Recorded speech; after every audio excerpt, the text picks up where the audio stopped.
Igor I, Old East Slavic/Russian, Ukrainian, Old Norse, Ingvar, was a Varangian ruler of Kievan Rus from 912 to 945. Information about Igor comes mostly from the Primary Chronicle. This document has Igor as the son of Rurik, the first ruler of Kievan Rus, 6378 to 6387, 870 to 879. On his deathbed, Rurik bequeathed his realm to Oleg, who belonged to his kin, and entrusted to Oleg's hands his son Igor, for he was very young. 6388 to 6390, 880 to 882. Oleg set forth, taking with him many warriors from among the Varangians, the Chuds, the Slavs, the Merians and all the Krivichians.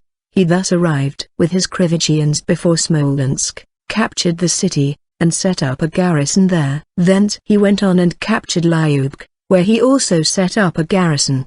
He then came to the hills of Kiev, and saw how Askold and Dir reigned there. He hid his warriors in the boats, left some others behind, and went forward himself bearing the child Igor.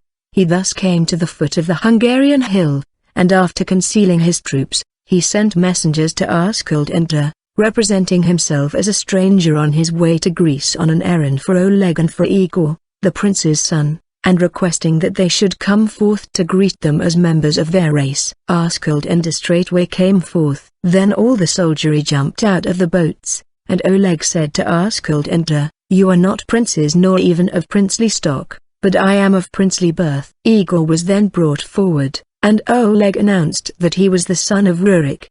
They killed Askold and Dir, and after carrying them to the hill, they buried them there, on the hill now known as Hungarian, where the castle of Ol'ma now stands. Igor twice besieged Constantinople, in 941 and 944, and although Greek fire destroyed part of his fleet, he concluded with the Byzantine Emperor Constantine VII a favorable treaty, 945, the text of which the Chronicle has preserved. In 913 and 944 the Rus plundered the Arabs in the Caspian Sea during the Caspian expeditions of the Rus, but it remains unclear whether Igor had anything to do with these campaigns. Igor was killed while collecting tribute from the Drevlians in 945. The Byzantine historian and chronicler, Leo the Deacon, born ca. 950, describes how Igor met his death. They had bent down 2 birch trees to the prince's feet and tied them to his legs, then they let the trees straighten again, thus tearing the prince's body apart. Igor's wife,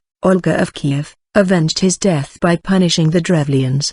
The Primary Chronicle blames his death on his own excessive greed, indicating that he tried to collect tribute for a second time in a month. As a result, Olga changed the system of tribute gathering, Paludi, in what may be regarded as the first legal reform recorded in Eastern Europe. Controversy, drastically revising the chronology of the Primary Chronicle. Konstantin Zuckerman argues that Igor actually reigned for 3 years, between summer 941 and his death in early 945.